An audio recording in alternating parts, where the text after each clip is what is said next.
बिस्मिल्लाहिर्रहमानिर्रहीम सल्लल्लाहु अलैहि व आलिहि वसल्लम। दोस्तों, अगर आपने ख्वाब देखा है और ख्वाब में आपने हड्डी देखी है तो आइए इसकी ताबीर मालूम करते हैं। इसको हल्का ना जानिए। आप अपने किसी भी ख्वाब की ताबीर जानना चाहें, हमारी इस वीडियो के कमेंट्स में अपना ख्वाब तहरीर कीजिए। हम आप तक आपके ख्वाब की ताबीर पहुंचाने की कोशिश करेंगे। चलिए आज की वीडियो शुरू करते हैं। हज़रत इमाम इब्न सीरीन रहमतुल्लाह अलैह इरशाद फरमाते हैं, अगर कोई शख्स ख्वाब में हड्डी देखता है, ख्वाब में हड्डी देखना माल और दौलत पाने पर दलील है।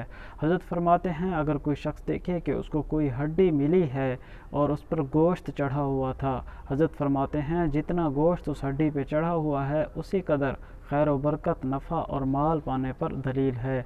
अगर किसी शख्स को किसी दूसरे शख्स ने, किसी दूसरे फ़र्द ने हड्डी दी है तो हज़रत फरमाते हैं ये इस बात पर दलील है कि जो शख्स साहिब ख्वाब को ख्वाब में हड्डी दे रहा है, उस देने वाले शख्स की तरफ से साहिब ख्वाब को भलाई और नफ़ा हासिल होगा।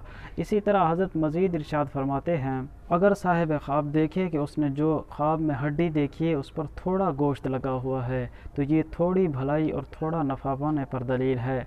हज़रत इब्राहीम करमानी रहमतुल्लाह अलैह इरशाद फरमाते हैं, अगर कोई शख्स ख्वाब में ये देखता है कि वो किसी दूसरे शख्स की किसी की टूटी हुई हड्डी को बांधता है तो हज़रत फरमाते हैं इस पर यह दलील है कि वो तरह तरह की नेमतें हासिल करेगा, बुज़ुर्गी, खैर और भलाई हासिल करेगा। और बाज़ अहले ताबीर इस पर यह भी इरशाद फरमाते हैं कि अगर ख्वाब में किसी दूसरे की टूटी हुई हड्डी को बांधा है तो साहिब ख्वाब की रिज़्क़ की तंगी दूर हो जाएगी। इस ज़िमन में हज़रत इमाम जाफ़र सादिक़ रहमतुल्लाह अलैह भी इरशाद फरमाते हैं, वो कहते हैं कि ख्वाब में हड्डी देखना चंद एक वजूहात पर होता है, जिनमें से 7 ये ज़िक्र फरमाई हैं कि हड्डी ख्वाब में देखना इन वजह पर होता है: उम्मीद माल, अकरबा, फर्जंदान, क़याम का घर, बिरादरान, माल, दोस्त और शरीक। दोस्तों, अगर आपने कोई अच्छा ख्वाब देखा है अल्लाह का शुक्र अदा कीजिए। बुरा, डरावना, मुसीबत वाला ख्वाब देखा है तो अल्लाह के हुजूर तौबा, इस्तिग़फ़ार, सदका खैरात, दुआओं का एहतमाम कीजिए। मिलेंगे अगली वीडियो में। अल्लाह हाफ़िज़।